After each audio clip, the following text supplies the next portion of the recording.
Good morning, everyone. I'm Katie McManus, business strategist and leadership coach, coming to you in the morning, which is a new thing for me. I'm thinking about switching my lives to the morning, so welcome for those of you who are joining. Today, I wanted to talk about the phrase, pain is beauty, and beauty is pain. And I know the context that we all have this for. It's, some like evil stepmother who is trying to force her daughters into a really tight corset so they can go to the ball and woo the prince. Not really what I'm talking about. But Tim Ferriss. Everyone knows Tim Ferriss. He has a saying that I love. And I was recently reminded of it. And it's a life made up of hard decisions, of hard choices, is an easy life. And a life made up of easy decisions and easy choices is a hard life. And the way I take that is that if you focus all of your attention on the easy stuff that doesn't really require a lot of thought, that it's kind of filler tasks. Like today, some filler tasks that I could do laundry, I could do grocery shopping, I could do a lot of things that wouldn't actually move the needle for my business. It wouldn't actually move the progress of my life. Yes, they need to happen at some point this week. Hi, Harish, and let me know if I'm pronouncing your name correctly. Yeah, thank you so much. And welcome. Good morning to you. And so there's so many things that we could all do that are easy decisions, and maybe it's choosing to stay in your job. Hi, Martin. Good morning.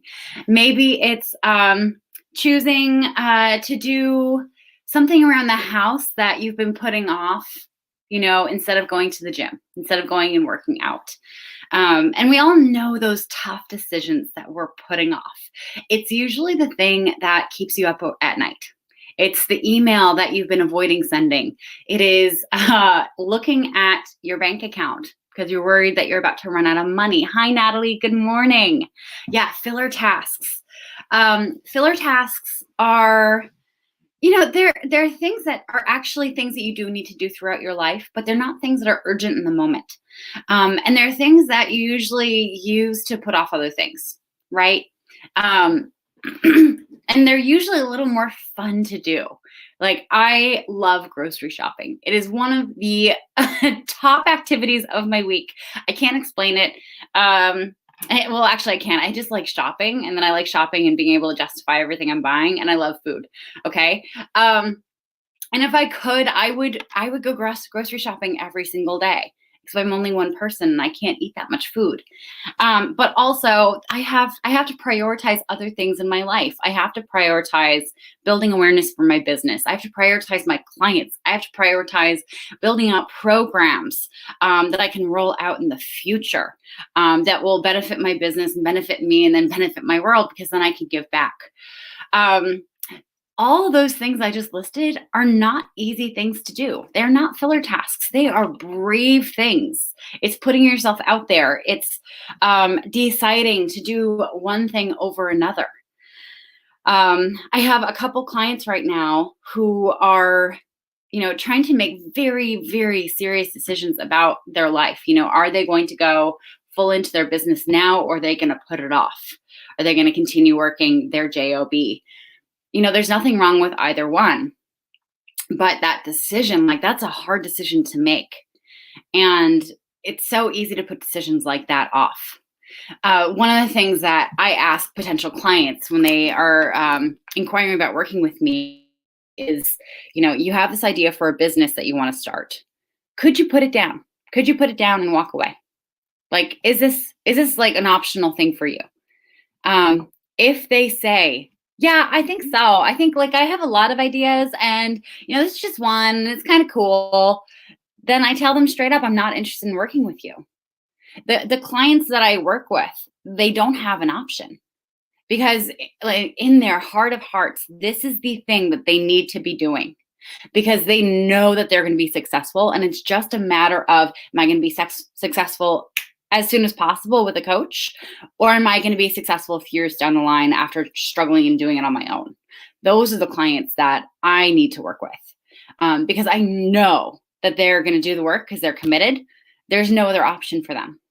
And I I know there are a lot of people out there who are like, okay, well, plan A is this thing, we're going to do the really hard, scary thing, and that's plan A, but let's have plan B. Plan B is that you quit, you go back to your job, or you get a new job, or, whatever contingency plan you can think of. And as per usual, I'm reading Think and Grow Rich, and I'm on the chapter of desire right now. And with laws of attraction, when you have something you're wanting to create, you actually cannot have a contingency plan. I'm sorry, you just can't. There's plan A, and maybe plan A incorporates having a full-time job while you're building the thing. But if you have a plan B, it confuses the universe. It confuses the universe, and how this shows up is, say I want to start a coaching business, or I want to start a consulting business. But then I'm also kind of looking for a job. And I really want a job because I want the income, but like I am splitting my attention. I'm splitting what I'm building awareness around in my world. That confuses everyone. It confuses you. It confuses everyone else. Also, when you're working on doing something that's that big, creating a business, it really needs your full attention. It has to be the one and only. So pain is beauty and beauty is pain. If you want to live a beautiful life, and when I say beautiful, I don't mean Instagram beautiful.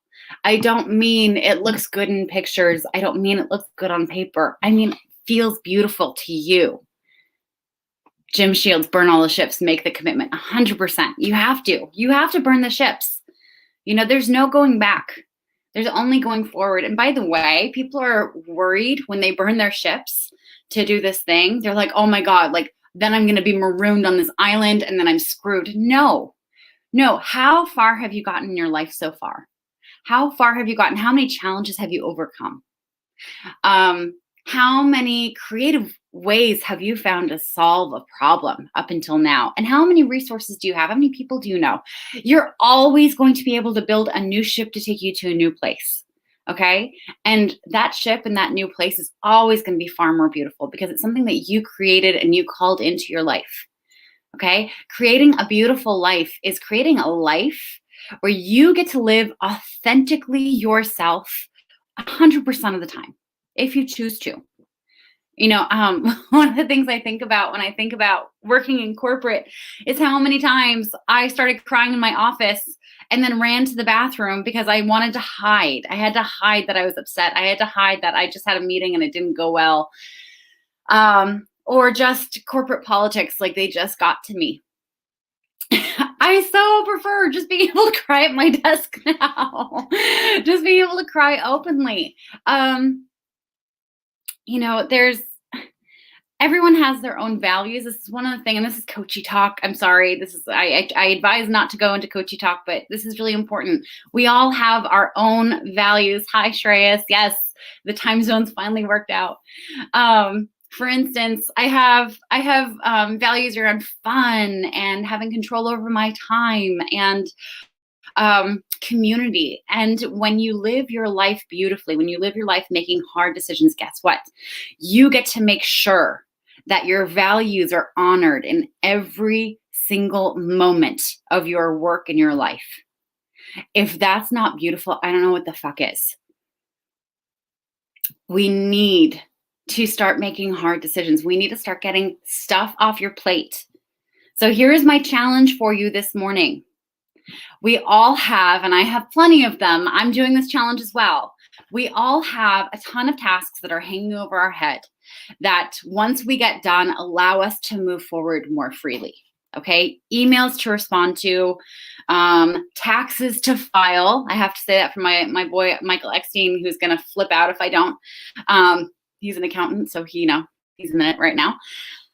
Taxes we need to file, potential clients we need to reach out to, current clients that we need to reach out to, just check in on them. Whatever this is for you, you're going to go and do it today. You're going to do 3 of these things. Okay. And oh God, the number just dropped. People don't like getting a challenge. Sorry. Anyway, but you're going to go and do 3 of these things today. And as you get them done, I don't want you to just do them and not think about it. I want you to do them And then give yourself a moment and just feel in your body and feel in your soul what it's like to have that off your plate and dealt with. Okay, give yourself a moment of grace and a moment of appreciation for having dealt with that shit. It is so important to give yourself that. Give yourself the credit of it. Okay, so that is the work I'm going to leave you with. I have a client calling in about a minute. So I'm going to wrap it up there and get on with my day and do my 3 things. And I have to figure out which of the million things that I have on my plate I have to do. But anyway, I hope that was helpful, and I look forward to talking to you all later this week. I am going to be going live every single weekday this week, so tune in. And again, I'm not sure what time it's going to be. We're mixing it up. So for those of you who joined me, Shreyas, Jim, Natalie, Martin, Harish, it's been so lovely to talk to you all, and I hope you have a wonderful day. And that's all. Katie McManus out.